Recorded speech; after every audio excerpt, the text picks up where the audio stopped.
அஸ்ஸலாமு அலைக்கும் வரஹ்மத்துல்லாஹி வபரகாத்துஹு. அன்பிற்குரிய சகோதர சகோதரிகளே, நீங்களும் ஆலிம்களாகலாம் என்கிற இந்த வகுப்பில் நேற்றைய தினம் உலூமுல் ஹதீஸ் கலையில் குர்ஆன் மட்டும் போதும் என்று சொல்லக்கூடியவர்கள் எடுத்து வைக்கிற சில வாதங்களை நம்ம பார்த்தோம். என்ன வாதம் வைக்கிறாங்கன்னா, அத்தஹியாத்து ஓதுகிற அந்த ஹதீஸை எடுத்து வைத்துக்கொண்டு இது ஷிர்காக இருக்கிறது, அதனால் ஹதீஸுகள் எல்லாமே தப்பு என்று வாதம் வைக்கிறாங்க. அந்த வாதத்தில் உண்மையாளர்களாக இருந்தால் அந்த ஹதீஸை மட்டும் ஒதுக்கி வைக்கலாம் அப்படி இருந்தால். ஆனால் இவங்க என்ன செய்வாங்கன்னா, ஒட்டுமொத்த ஹதீஸை வேணாங்கிறதுக்கு இது ஆதாரம் காட்டுவாங்க. அதுக்கு உரிய ஆதாரமாக இது இருக்காது. சரி, இவங்க சொல்கிறபடி அந்த அத்தஹியாத்து உள்ளது ஷிர்காக தான் இருக்கான்னு கேட்டால் அது இல்லை என்பதற்குரிய விளக்கத்தில் ஒரு பகுதியை நம்ம நேற்று வரைக்கும் பார்த்துட்டோம்.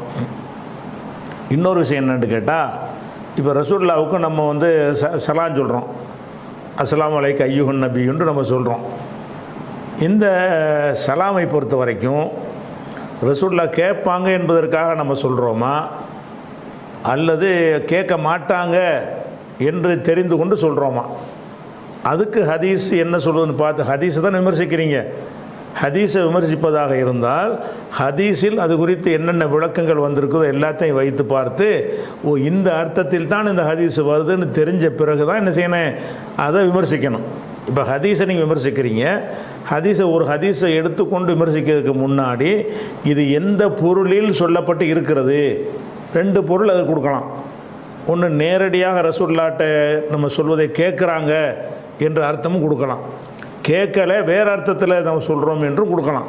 அப்போ ஹதீஸில் நீங்கள் தேடி பார்க்கணும், இது குறித்து இந்த சலாம் குறித்து வேறு என்னென்ன விஷயங்கள் வந்திருக்கிறது என்று பார்த்தோம்னு சொன்னால், ரசூல் ஸல்லல்லாஹு அலைஹி வஸல்லம் சொல்கிறாங்க, இது முஸ்னத் அஹ்மதில் வரக்கூடிய நிறைய நூல்களில் வருது, முஸ்னத் அஹ்மதில் வரக்கூடிய ஆதாரப்பூர்வமான ஹதீஸ்.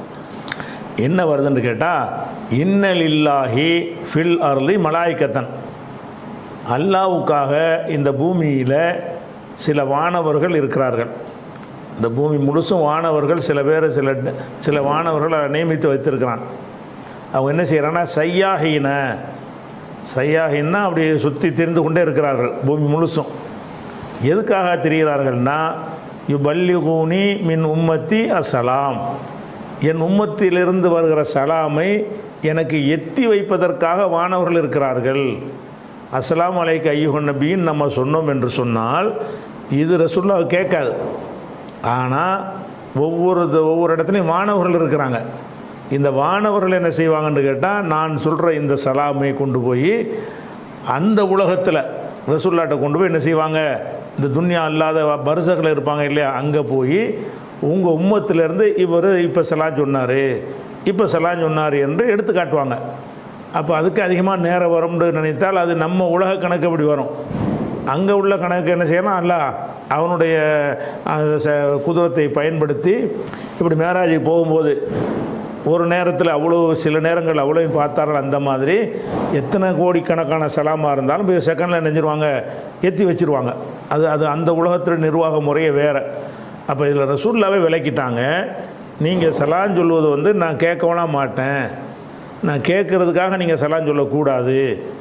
உசுரோடு இருக்கும்போது என் முன்னாடி சொன்னீங்கன்னா கேட்பேன், பதில் சொல்லுவேன். அப்படி இல்லாத மறைவாக இருக்குது, நான் மூத்தா போன பிறகோ மறைவாக இருக்கும் பொழுதோ நீங்கள் சொல்கிற சலாமெல்லாம் எனக்கு கேட்காது. வேறு எதுக்கு போய் சொல்லணும்னு கேட்டால், மலக்குமார்கள் உங்களுக்கு உங்கள் உம்மத்திலேருந்து சலாம் சொன்னார்கள்னு எடுத்து சொல்வதற்கு அல்லாஹ் சிலர் நியமித்திருக்கிறான். இன்னலில்லாஹி மலாயிக்கத்தன், மலக்குமார்கள் செய்யாகின சுற்றி திரியக்கூடிய மலக்குமார்கள் இருக்கிறார்கள். யுபல்லிகூனி, அவங்க எனக்கு எடுத்து சொல்வார்கள், மின் உம்மத்தி, என் சமுதாயத்தின் சார்பாக சலாமை எடுத்து சொல்வார்கள்.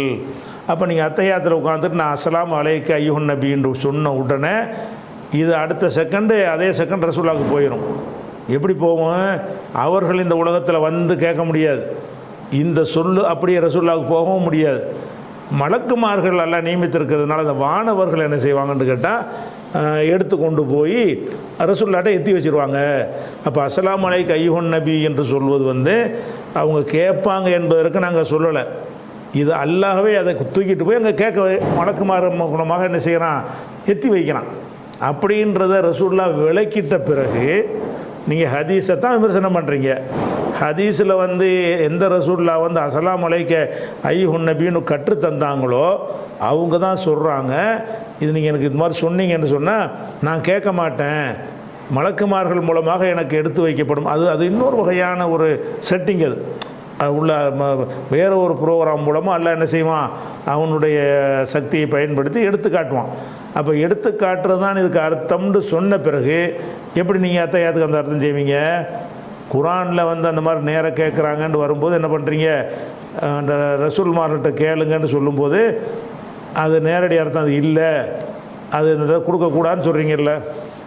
அதுக்கு நீங்கள் ஒரு குரானில் ஒரு வசனத்தை காட்டி கூட சொல்ல முடியாது, நம்மளாக தான் சொல்கிறோம். ஆனால் அல்லாஹ்வுடைய வேதத்தை புரிந்து கொள்வதற்கு அல்லாஹ் என்ன அர்த்தத்தில் சொன்னான் என்பதை வேறு வசனங்கள்லாம் தேடி பார்த்து இதுக்கு அர்த்தம் செய்கிறோம். அல்லாஹ்வுக்கு மட்டும் உள்ள எல்லாருக்கும் உள்ளது. நானே ஒரு கருத்தை சொல்கிறேன் என்று கேட்டால், ஒரு நாள் ஒரு கருத்தை சொன்னேன்னு சொன்னால் அது வித்தியாசமான கருத்தை அவங்களுக்கு தெரியுதுன்னு வைங்க. அப்போ நீங்கள் என்ன சிந்திக்கணும், இவன் எந்த அர்த்தத்தில் சொல்லுகிறான், இவனுடைய கொள்கை கோட்பாடு என்ன, இவன் இத்தனை வருஷமாக என்ன சொல்லிக்கிட்டு இருந்தான், அப்போ இவன் என்ன பொருளை இவன் சொல்கிறான் அப்படின்னு தேடி பார்த்து நான் என்ன அர்த்தத்தில் சொன்னேன் என்பதை என்னுடைய முன்பின் பேச்சுகளை வைத்து புரிந்து தான் அந்த சர்ச்சைக்குரிய சொல்லுக்கு நீங்கள் விளக்கம் கொடுக்கணும். இது எனக்கு உங்களுக்கு அனைவருக்கும் உள்ள ஒரு பொதுவான ஒரு விதி. அந்த அடிப்படையில் அல்லாஹ் இதை சொல்கிறான்னு சொன்னால் அல்லாஹ் இப்படி சொல்லுவானா, எந்த அர்த்தத்தில் அல்லாஹ் சொல்லுவான் என்று இந்த வசனத்தை மட்டும் பார்க்காம இது குறித்த எல்லா வசனங்களையும் தேடி பார்த்து இப்போ நேராக கேட்குற அர்த்தம் இல்லைன்னு வர்றோம்ல, அது ஏன் ஹதீஸு கொடுக்க மாட்டேங்கிறீங்க? ஹதீஸில் என்ன வருது, அஸ்ஸலாமு அலைக்க ஐயுஹன் நபின்னு வருது. இதை மட்டும் பார்க்காம இதை குறித்து வேறு என்னவெல்லாம் ரசூலுல்லாஹ் சொல்லிடு ஹதீஸில் கிடைக்குது என்று பார்த்தால் உங்கள் சலாமை நான் கேட்க மாட்டேன்னு கிடைக்குது. அப்புறம் என்ன பிரச்சனை இருக்குது? அப்புறம் ஏன் நேராக கூப்பிட்ற பஞ்சாயத்து அடிபட்டு போச்சு. இப்போ நேரவும் நம்ம கூப்பிடவில்லை, நேரவும் நம்ம அழைக்கவும் இல்லை, இந்த அழைப்பை அவங்க கேட்கவும் இல்லை, அதுக்காக நாங்கள் சொல்லவும் இல்லை. அப்போ எதுக்கு போட்டு சொல்கிற, உமக்குன்னு ஏன் சொல்கிறேன்னு கேட்டால் இது வானவர்கள் வழியாக கொண்டு போய் சேர்க்கப்படும், அதுக்குன்னு வானவர்களால் நியமித்திருக்கிறான். அப்போ வானவர்களையாக நியமித்த காரணத்தினால தான் உமக்குன்னு நம்ம சொல்கிறோம். உமக்குன்னு சொல்கிற அந்த மெசேஜ் அப்படியே என்ன செய்யும், வாட்ஸ்அப்பில் மெசேஜ் அனுப்புகிற மாதிரி நேராக கேட்காட்டான்னு நீங்கள் ஒரு வாட்ஸ்அப் வச்சுருக்கிறீங்க, எங்கேயோ இருக்கிறீங்க, நீங்கள் வாட்ஸ்அப் வச்சுருக்கிறீங்க, நான் அஸ்ஸலாமு அலைக்கன்றேன் உங்களுக்குங்கிற, நீங்கள் முன்னாடிலாம் இல்லை, அது கேட்கவும் போகிறதில்ல, ஆனால் நான் அனுப்புறது உங்களுக்கு வந்துடுதில்ல. மனிதனுக்கே இப்படி செய்ய முடியும்னு சொன்னால் கேட்க முடியாத தொலைவில் நீங்கள் இருந்தால் கூட நீங்கள் வந்து ஒரு டெக்னாலஜியை பயன்படுத்தி இங்கே சொல்கிறத நேராக கேட்குற மாதிரி கேட்க முடியும் என்று சொன்னால் அல்லாஹ் என்ன செய்வான், அந்த அஸ்ஸலாமு அலைக்க ஐயுஹன் நபி என்பதை இறை தூதருக்குண்டு அவருக்குண்டு சில ஏற்பாடுகள்லாம் பண்ணி வச்சுருக்கிறான். அந்த அடிப்படையில் என்ன செய்யணும்னா அந்த மெசேஜ் அப்படியே உள் உணர்வுலையெல்லாம் நல்லா வகையை அறிவிக்கக்கூடிய தன்மையை ரசூலுக்கு கொடுத்துருக்குறான். அந்த அடிப்படையில் இது அப்படியே போயிடும், நேராக கூப்பிட்ற மாதிரியே போய் சேர்ந்துறேன். ஆனால் ரசூலுல்லாஹ் கேட்க மாட்டாங்க. அப்போ கேட்க மாட்டாங்க என்ற நம்பிக்கையில் இதை நாங்கள் சொன்னால் இதில் எப்படி சிறுக்கு வரும்? இது சல்லு அலைஹி வஸல்லிமுன்னு அல்லாஹ் கட்டளையிடுறான். இதுதான் செலவாத்து சொல்லுங்கள், சலான் சொல்லுங்கண்டு. அப்போ நம்ம சலான் சொல்கிறதுக்கு உரிய வழிமுறையை செலவாத்து எங்களுக்கு தெரியும், வந்து சலாம் எப்படி சொல்கிறதுன்னு கேட்கும்போது தான் ரசூலுல்லாஹ் என்ன செய்கிறாங்க, சலாமை வந்து கற்றுத்தர்றாங்க. அஸ்ஸலாமு அலைக்க ஐயுஹன் நபின்னு சொல்லுங்கள், எனக்காக சலான் சொல்லி அல்லாஹ் கட்டளையிட்டுருக்கிறான், நீங்கள் சொல்லுங்கள்.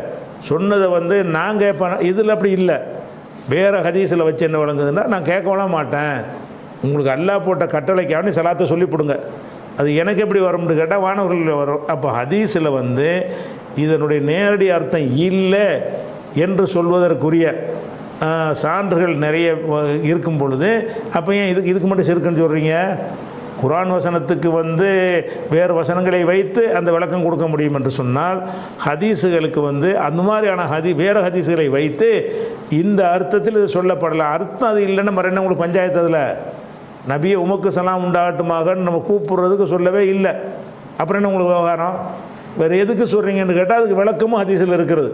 என்ன இருக்குது? மலக்குமார்கள் சொல்லுவாங்க, முடிஞ்சு வச்சுக்க அதை எடுத்து. அப்போ இதை வைத்து கொண்டு தான் என்ன செய்கிறாங்க. ஆனால் இதில் குர்ஆனுக்கு நிசமாக மாற்றமாக எந்த விளக்கமும் கொடுக்க முடியாமல் இருந்துச்சுன்னு வைங்க, நம்மளே முதல்ல நிராகரிச்சிடுவோம். இவன் என்ன நிராகரிக்கிறது? ஹதீஸ்களை நிராகரிக்க மாட்டோம், இந்த ஹதீஸை நிராகரிச்சிடுவோம். இதுக்கு விளக்கம் கிடைக்குது. ஹதீஸில் வந்து நேரடியாக கூப்பிட்றது சிறுக்கு சரி இல்லையேன்னு தான் நமக்கும் தோணுகிறது. ஆனால் அந்த அர்த்தத்தை ரசூலுல்லாஹ் சொல்லலையே, வேறு அர்த்தம்ல சொல்கிறாங்க.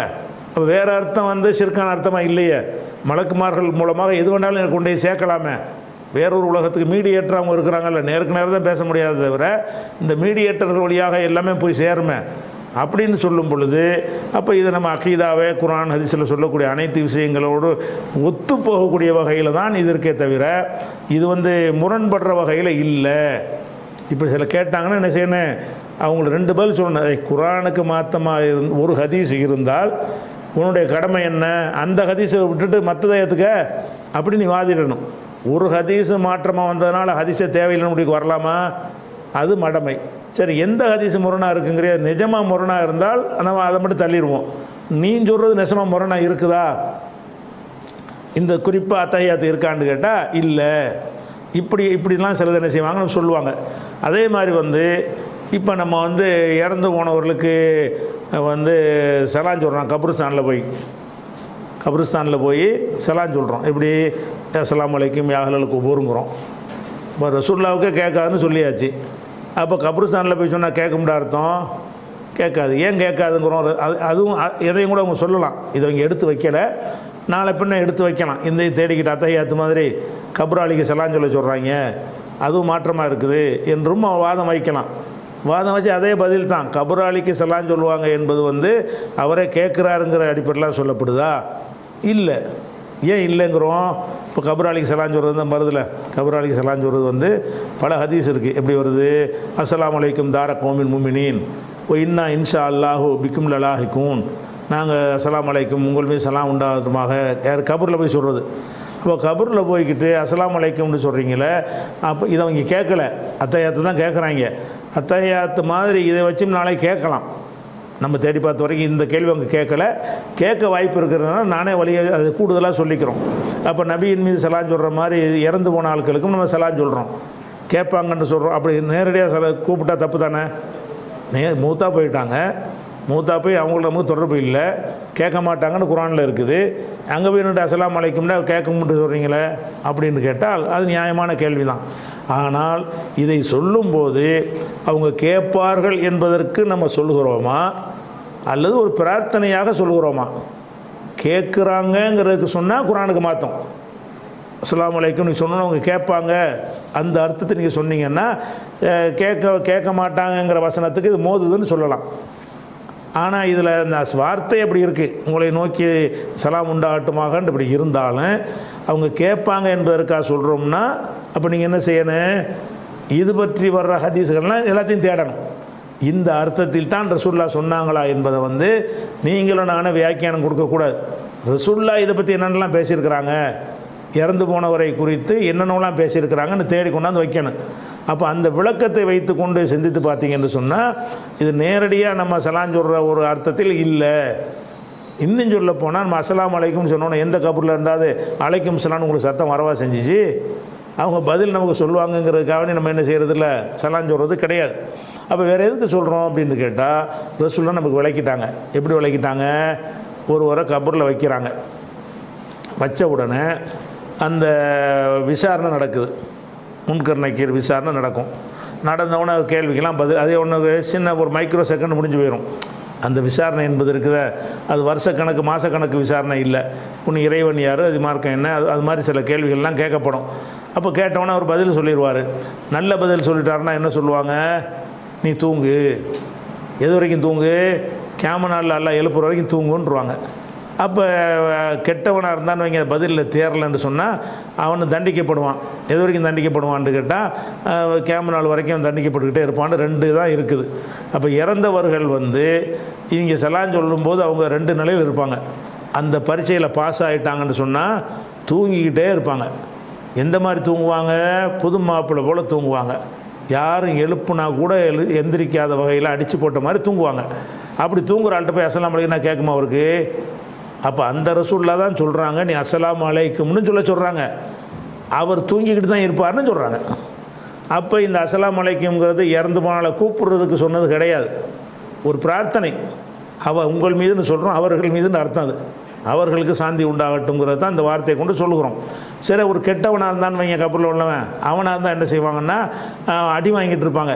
அந்த பாலமுல் பரிசக்கில் அடி வாங்கிட்டு இருக்கக்கூடிய நேரத்தில் அவன் இதெல்லாம் கேட்குவானா, அவனை அடித்து பின்னிட்டு இருக்கும்போது அஸ்ஸலாமு அலைக்கும்லாம் வழங்கவா செய்யும்.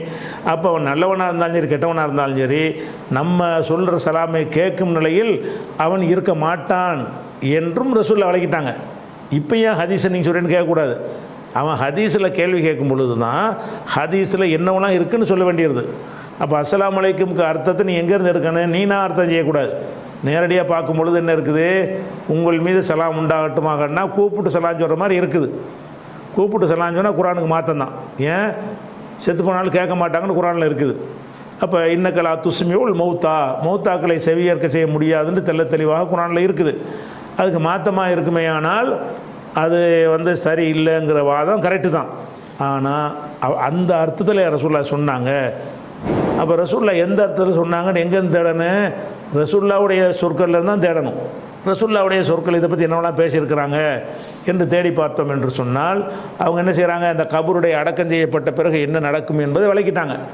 என்ற 2 விஷயமே விளக்கிட்டாங்க. நல்லடியாராக இருந்தால் தூங்குறாள் எப்படி தான் அசந்து தூங்குறார். எத்தனை நாளைக்கு தூங்குறாரு? சூர் ஊதி எழுப்புற வரைக்கும் தூங்குறார். அப்போ இப்போ அடக்குனதுலேருந்து எழுப்புற வரைக்கும் தூங்குறாருன்னு சொன்னால் அந்த தூங்குறவருக்கு போய் இந்த சலான் சொல்லணுன்னு இப்படி சொல்லுவாங்க? கேட்காத. அப்போ கேட்காதுன்னு தெரிஞ்சு தான் சலான் சொல்ல சொல்கிறாங்க. அப்போ இந்த சலாம் என்பது அவர்களை அழைப்பதற்காகவும் இல்லை, கூப்பிடுவதற்காகவும் இல்லை, அவர்களுக்கு ஒரு பிரார்த்தனை செய்வதற்காக படற்கையாக சொல்கிறதுக்கு பதிலாக முன்னிலையாக சொல்லப்பட்டிருக்கு. அவ்வளோதான். இவர்கள் மீது சலாம் உண்டாகட்டுமாங்கிறதுக்கு பதிலாக உங்கள் மீது சொல்லப்பட்டிருக்கே தவிர உங்கள்னு சொன்ன உடனே அவங்க கேட்பாங்க அப்படிங்கிற அர்த்தம் கிடையாது. அப்போ இதில் இன்னும் அந்த மாதிரி அந்த வார்த்தையை மட்டும் வச்சுக்கிட்டு சொல்லாமல் எந்த கருத்தில் சொல்கிறோங்கிறத நம்ம சிந்திக்கணுமா இல்லையா? இப்போ ஒரு ஒரு ஒரு பெண் என்ன செய்கிறான்னு கேட்டால் தன்னுடைய கை குழந்தையை வச்சுக்கிட்டு கண்ணே மணியே ராஜான்னு என்னமோ என்ன செய்கிறா? கொஞ்சிறா. என்னென்ன வார்த்தையெல்லாம் அந்த குழந்தைகிட்ட பேசுகிறா. 3 மாத குழந்தைகிட்ட ஏதாவது விளங்குமா? அதுக்கு விளங்குமா? அந்த வார்த்தையை வச்சு பார்த்தா என்ன கண்ணேன்னு கூப்பிட்றா, மணியேன்னு கூப்பிட்றா, ராசான்னு கூப்பிட்றா. அந்த பொம்பளத்தை பிள்ளைய விளங்குற மாதிரி இருக்கேன்னு உங்களுக்கு தெரியும். அந்த அர்த்தத்திலையா கூப்பிட்றாவ? நம்ம சொல்லுவது அந்த குழந்தைக்கு விளங்கி புரிஞ்சு ஓ நம்மளை கண்ணுன்ற தாய் வர்ணிக்கிறாங்கன்னு விளங்கிக்கிறோமா? அப்படி நினச்சி தான் தாய் பேசுகிறாளா? அப்போ அந்த தாயுடைய சொல்லுடைய அர்த்தத்தை தாயுடைய கோணத்திலிருந்து நீங்கள் பார்க்கணும். அந்த அர்த்தத்தில் அவள் சொல்லலை, தன்னுடைய அன்பை வெளிப்படுத்துகிற. அவ்வளோதான். இந்த குழந்தையை நான் கண் போல பார்க்குறேன் என்று அடுத்தவங்களுக்கு சொல்லுகிறாள். அவ்வளோதான். அந்த குழந்தைக்கு சொல்லலை. குழந்தைக்கு விளங்காது, குழந்தையை கேட்காது. அவள் கேட்காதுன்னு தெரிஞ்சுக்கிட்டே குழந்தைகிட்ட பேசுகிறாங்கல்ல. அப்போ குழந்தைகிட்ட பேசுகிறதுனால குழந்தைக்கு கேட்குற சக்தி இருக்குன்னு நேராக விளங்கிடுவாங்களா? அல்லது குழந்தைக்கு கேட்குற சக்தி இருக்குன்னு நினச்சி தான் இந்த அம்மா பேசுகிறான்னு விளங்கிடுவாங்களா? அப்படி விளங்க மாட்டாங்க. எப்படி விளங்கிடுவாங்க? அன்பை வெளிப்படுத்துகிறான். அவ்வளோதான். கேட்கலாம் செய்யாது. குழந்தை கேட்கும்ன்ற அர்த்தம் இந்த பொம்பளை பேசவே இல்லை. அப்போ அந்த பொம்பளை என்ன கருத்தில் சொல்கிறாங்கிறத நீங்கள் எப்படி இப்போ புரியுறீங்க? சிந்திச்சு தானே விளங்குறீங்க. வார்த்தையை மட்டும் பார்க்கல. இல்லை, வார்த்தையை வச்சு பார்த்தா அந்த குழந்தை கேட்குற மாதிரி தெரியுது. சிந்திச்சு பார்த்தா அந்த அர்த்தம் இந்த பொம்பளை சொல்லலைன்னு வழங்குது. அது மாதிரி ஹதீஸையும் வழங்கணும்ல. குரானுக்கு மட்டும் உள்ளது இல்லை, இது ஹதீஸுக்கு மட்டும் உள்ளது, எல்லாருக்கும் உள்ளது தானே. அப்போ அந்த மாதிரி சிந்தித்து பார்த்தோம் என்று சொன்னால் இப்போ கபராளிகளுக்கு சலான் சொல்கிறோம் என்றால் அதெல்லாம் என்ன இல்லை, அவங்க கேட்பாங்கிறக்கா சொல்கிறது இல்லை. ரசூல்லா கேட்க மாட்டாங்கன்னு இவங்க கேட்பாங்க. ரசூல்லாவுக்கே மலக்கள் தான் போய் கொண்டு சேர்க்குறாங்கன்னு வரும்போது இவங்க மட்டும் இப்படி கேட்பாங்க. இப்படியான இப்போ ரசூல்லாவுடைய ஹதீஸுக்கு ரசூல்லாவுடைய ஹதீஸுகளில் இருந்தே விளக்கத்தை தேர்வு செஞ்சு அறிந்தார்கள் என்று சொன்னால் இந்த வாதத்தை வைக்க மாட்டாங்க. அப்போ மெயினாக அவங்க வச்சுக்கிட்டு இந்த தௌஹீத்வாதிகளை குழப்பி இந்த குரானை மாற்றினதை இதை வச்சு தான் மாற்றினாங்க. ஷிர்க்கு நம்ம வெறுத்துட்டோம்ல, அழகாக பயன்படுத்திக்கிட்டு அஸ்ஸலாமு அலைக்கும் ரசூலுல்லாஹ் பற்றி நீங்கள் கூப்பிட்றீங்கன்னு சொல்லும் பொழுது அவனுக்கு சிந்தனை இல்லாமல் என்ன செஞ்சுட்டு போயிடுறான். இது பொதுவாக நீங்கள் நீங்கள் விளங்கி கொண்ட எந்த ஒரு மனிதனுடைய பேச்சாக இருந்தாலும் சரி, சில சில சில வார்த்தைகள் நேரடி அர்த்தம் கொடுக்க முடியாமல் இருக்கும். கண்டிப்பாக அவன் அந்த நேரடி அர்த்தத்தில் சொல்லியே இருக்க மாட்டான். நேரடி அர்த்தத்தில் சொல்லலைன்னு தெரிஞ்சுக்கிட்டு வார்த்தையை மட்டும் பிடிச்சிக்கிட்டு இதைத்தான் சொன்னேன்டா எப்படி சரியாக வரும்? அது நேர்மையற்ற ஒரு பார்வை. அதுக்காக தான் குரான்லேருந்து ஒன்று எடுத்து காட்டணும். குரானில் அப்படி ஒன்று இருக்கப்போ அதையும் ஒருத்தன் அதிகமாக உன் மாதிரி நேரடியாக புரிஞ்சுக்கிட்டு அல்லாவே செருக்கு வைக்க சொன்னாடா என்ன செய்வ? நீ உன் வாதத்து பிரகாரம் அல்லாவை அப்படி சொல்கிறான்ல, முந்தின நபிமார்கள்ட்ட கேளுங்கிறான்ல. அப்போ அல்லாவே செருக்கு வைக்க சொல்கிறானா? இறந்து போனாலும் கேட்பாங்கன்ட்டு அல்லாவே சொல்கிறானான்னு அவள் சிந்திச்சு பார்க்குறோம்ல. அதுக்கு மட்டும் வியாக்கியானம் கொடுப்பாங்களாம். அல்லாவுடைய ரசூல் சொன்னாங்கன்ட்டு எப்படி தள்ளுறது நிற்கிறது? ஹதீஸை தள்ளுறதுக்கு என்ன குரானா? நம்மளும் ஹதீஸத்தில் வேணான்னு சொல்கிறோம், தள்ள மாட்டோம். முடிஞ்ச அளவுக்கு அந்த ஹதீஸ் சரி பண்ணுவதற்குரிய எல்லா முயற்சியும் பண்ணுவோம். எந்த வகையிலையும் சூட்டாவான்னு தெரிஞ்சால் தான் இது குரானுக்கு மாற்றம் என்றால் இதை மட்டும் தள்ளுன்னு சொல்லுவோம். அது நம்ம பின்னாடி வளர்க்குவோம். சரியா? அது ஒரு விஷயம். அடுத்து இந்த ஒரு வாதத்தை வைப்பாங்க. அடுத்ததாக என்ன செய்வாங்கன்னு கேட்டால் இன்னொரு விஷயத்தை கொண்டு வருவாங்க. என்ன வருவாங்கன்னா, அதாவது சாப்பிடுவதற்கு தடுக்கப்பட்டவை அப்படிங்கிற விஷயத்தை எடுத்துக்கிட்டிங்கன்னா, ஹதீஸில் நிறைய விஷயங்கள் இதை சாப்பிடாத அதை சாப்பிடாதன்னு வருது. ஆனால் குர்ஆனில் 4 தான் ஹராம், 4 தவிர வேறு இல்லைன்னு வருது. குர்ஆனில் எப்படி இருக்குது வசனங்கள் இருக்குன்னு கேட்டால், ஹராமானது எவ்வளவு தான், 4 தான், வேறு ஒன்று கிடையாது என்று தெளிவாக வந்திருக்கிறது. ஹதீஸில் அது இல்லாத பல விஷயங்கள்லாம் சொல்லப்பட்டிருக்கு. அதனால் முதல்ல இந்த குர்ஆனை பார்த்துக்குறோம். குர்ஆன் என்ன சொல்லுதுன்னு பார்த்தீங்கன்னா, குர்ஆனில் 2வது அத்தியாயம் 173 அதில் என்ன வருதுன்னா, இன்னமா எதுக்கு வரும் உங்களுக்கு தெரியும்? இன்னமாண்டா அது தான் இது தான் என்று சொல்வதற்கு தான் இன்னமா வரும். இன்னமாவுக்கு பிந்தி கடைசி அர்த்தம் செய்யணும். இன்னமா நிப்பாட்டிக்கிட்டு ஹர்ரம அலைக்கும், உங்களுக்கு அல்லாஹ் ஹராமாக்கி விட்டான். அல் மைத்தத்துனா தானாக செத்தது, அறுத்து செத்தா மைத்தத்து கிடையாது, அறுக்காமல் செத்தது பூரா மைத்தத்தையும் தானாக செத்ததையும், தம இரத்தத்தையும், அஹமல் ஹின்சீரி பன்றியின் இறைச்சியையும், ஒமா உஹில்ல பிஹீல் கைரில்லா அல்லாஹ் அல்லாதவர்களுக்காக படையல் செய்யப்பட்டதையும் அல்லாஹ் ஹராமாக்கிட்டான். அதை சொல்லும் பொழுது இன்னமா போட்டு சொல்கிறான். அப்போ இவைகளை தான் ஹராமாக்கி விட்டான். இந்த தான் என்று அர்த்தம் கொடுக்கணும். மைத்தத்தை ஹராமாக்கி விட்டான் இருக்குல்ல, மைத்தத்தை தான் ஹராமாக்கி, இன்னமா ஹர்ரமலைக்கும் அல் மைத்தத்தை, தானாக செத்ததை தான் ஹராமாக்கி இருக்கிறான், வேறு அல்லன்னு அர்த்தம். இப்போ இரத்தத்தை தான் ஹராமாக்கி இருக்கிறான், வேறு அல்ல. லஹ்மல் ஹின்சீரி பன்றியின் இறைச்சியை தான் ஹராமாக்கி இருக்கிறான், வேறு கிடையாது. ஒமா உஹில்ல பிஹீல் கைரில்லா அல்லாஹ் அல்லாதவர்களுக்காக நேர்ச்சி செய்யப்பட்டது பூஜை செய்யப்பட்டதையும் அல்லாஹ் பூஜை செய்யப்பட்டதையும் தான் ஹராமாக்கி இருக்கிறான். அப்போ இந்த 4 தான் ஹராம், 4 ஹராமுண்டா மேலே இருக்கலாம்னு அர்த்தம் வருங்க. இன்னமா போடுற என்ன அர்த்தம்? இன்னமல்லாஹு இலாஹுன் வாஹித், அல்லாஹு தான் ஒரே கடவுளாவான், அவன் தான் கடவுள் அப்படின்னு சொல்லும்போது வேறு கடவுள் இல்லைன்னு வருதில்ல. அப்போ இன்னமாங்கிற அந்த வார்த்தை ஹசர் பண்ணி சொல்வதற்கு, ஹசர்னா வரையறுத்து சொல்வதற்கு உரிய வார்த்தை என்பதை நம்ம முன்னரே சர்ஃபில் படித்திருக்கிறோம். அதன்படி பார்த்திங்கன்னா அவங்களுடைய கேள்வி, இந்த ஹதீஸ் ஹதீஸ் அறவே மறுக்கிறாங்கல்ல, அவங்களுடைய கேள்வி என்னன்னு கேட்டால், குர்ஆனில் எடுத்து பார்த்தா 4 தான் ஹராம், இதை தவிர எல்லாம் ஹலாலுங்கிறாங்க. குர்ஆனில் எந்த 4 வருது? மைத்தத்து, தமு, லஹ்முல் ஹின்சீரு, ஒமா உஹில்ல பிஹீல் கைரில்லா தான் ஹராம். சரி, இந்த வசனத்தை அப்படி வந்துருச்சா? இதே விஷயத்தை இத்தனை 16 115 வரும் பொழுது இதே மாதிரி தான் அல்லாஹ் சொல்கிறான், இன்னமா போடுறான். இன்னமா ஹர்ரம அலைக்குமுல் மைத்தத்தை, அல்லாஹ் உங்களுக்கு மைத்தத்தை தான் ஹராமாக்கியிருக்கிறான், ஒத்தம இரத்தத்தை தான் ஹராமாக்கியிருக்கிறான், உலகமல் அதே மாதிரி இதே வாசகம் தான் வருது. அப்போ இந்த 2 வசனங்கள் என்ன வருதுன்னா, இந்த 2 தான் ஹராம்னு வருது, 3வது இல்லைன்ற அர்த்தம்.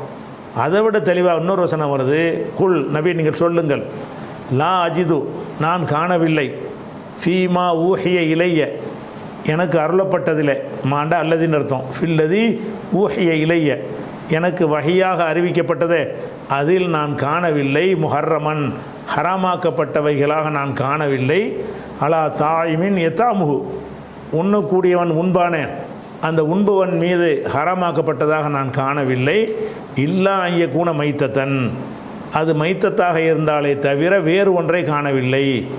வேறு ஒன்று இல்லைன்னு வருது. நீங்கள் எதை ஹராமாக்கியிருக்கான்னு கேட்டால், மைத்தத்தா செத்து போயிருக்குமே அதை தவிர வேறு ஒன்றையும் நான் காணவில்லை. எனது வஹியில், எனக்கு வந்த வஹியில் இந்த செத்து போனது தான் ஹராம் என்பதை தவிர வேறு ஒன்றை காணவில்லை. அவு தமன் மஸ்ஃபூஹன் ஓட்டப்படுகிற ரத்தம், இறைச்சியில் ஒட்டிக்கிட்டு இருக்குமா அந்த ரத்தம் ஹராம் கிடையாது, அறுத்து ஓடிரும்ல அந்த வெளியே அந்த ரத்தம். அவு தமன் மஸ்ஃபூஹன் ஓட்டப்பட்ட ரத்தம் தவிர வேறு ஒன்றையும் ஹராமாக நான் காணவில்லை. அவுலகம ஹின்சீரின் பன்றியின் இறைச்சியை தவிர வேறு ஒன்றை நான் ஹராமாக காணவில்லை. அவு ஃபிஸ்கன் ஒஹில்ல லிகைரில்லாஹி அல்லாஹ் அல்லாதவர்களுக்கு படைக்கப்பட்டதை தவிர வேறு ஒன்றை, இப்போ 4 தவிர வேறு ஒன்றையும் ஹராமாக்கப்பட்டதாக நான் காணவே இல்லை. அப்போ ஹராமுங்கிறது இந்த 4 தான். ஹதீஸில் பார்த்தீங்கன்னா நாய் திங்காத, நரி திங்காத, சிங்கம் திங்காத, புலி திங்காதன்னு நிறைய விஷயங்களை அவங்க கேட்குறாங்க.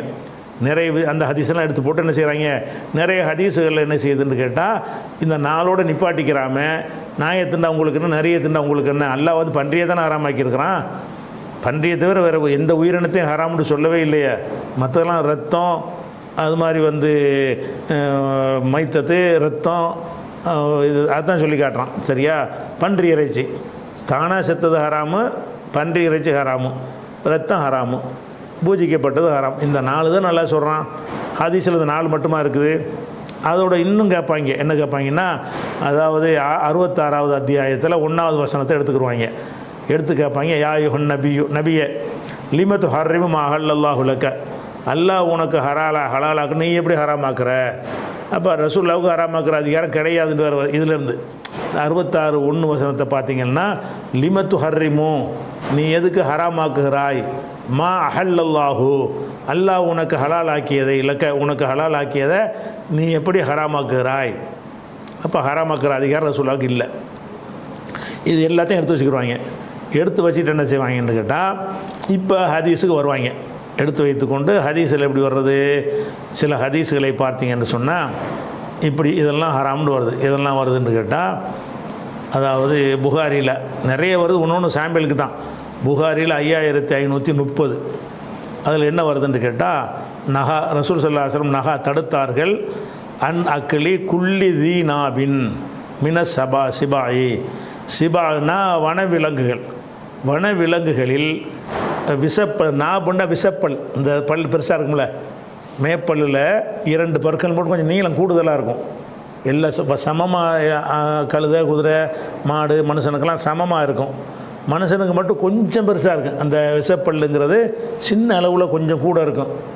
ஆடு மாடு கூட அப்படி இருக்காது, வரிசை அப்படி எல்லாம் ஒரே மாதிரியாக இருக்குன்னு வைங்களேன். இதுக்கு பேர் தான் நாபுங்கிறது, விசப்பல். இந்த ஆடு மாடுக்கெல்லாம் விசப்பல் கிடையாது, கோரைப்பல் விசைப்பல்ங்கிறாங்களே. விசைப்பல்னா பல் வரிசையில் 2 பல் மட்டும் நீட்டிக்கிட்டு இருக்கும். அந்த மாதிரி உள்ள அனைத்தையும் ரசூலுல்லாஹ் தடுத்தார்கள். நகா தடுத்தார்கள்.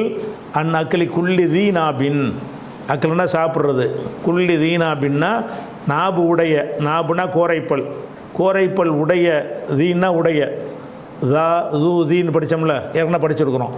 தாண்டா உடையன்ற அர்த்தம். மாலின் பொருளுடையவன், அதை நசப்பு செஞ்சால் தாமாலின், ஜரு செஞ்சால் தீமாலின், அந்த தீ தான் அது. நாப்புன்னா கோரைப்பல்.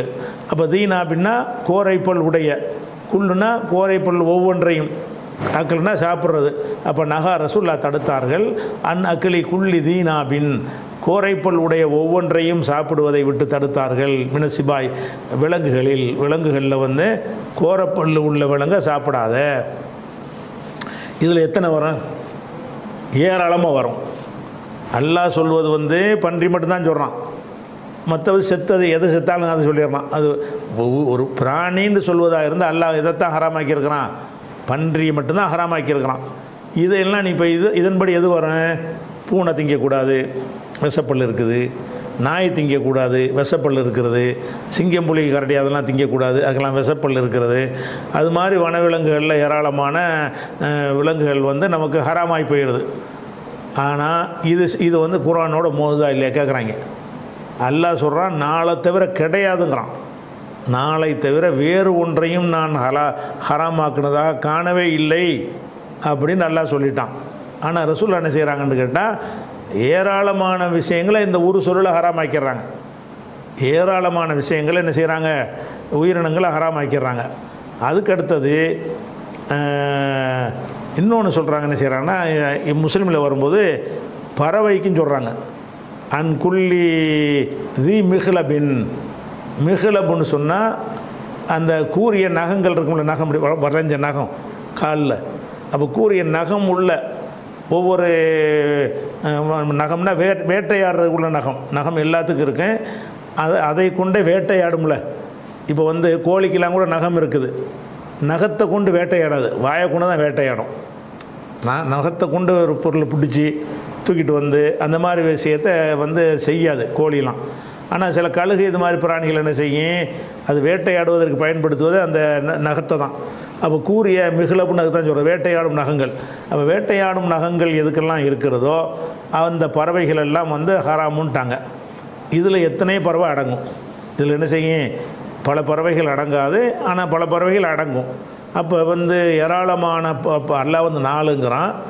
4ல் கூட 1 தான் உயிரினத்தை பற்றி உள்ளது, பன்றி.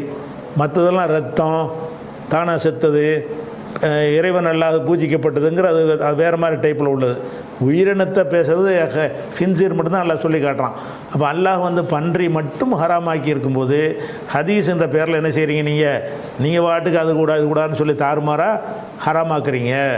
அப்போ இதெல்லாம் குர்ஆனோடு நேரம் மோதுகிறது. அதுவும் எப்படி சொல்லப்பட்டிருக்கு?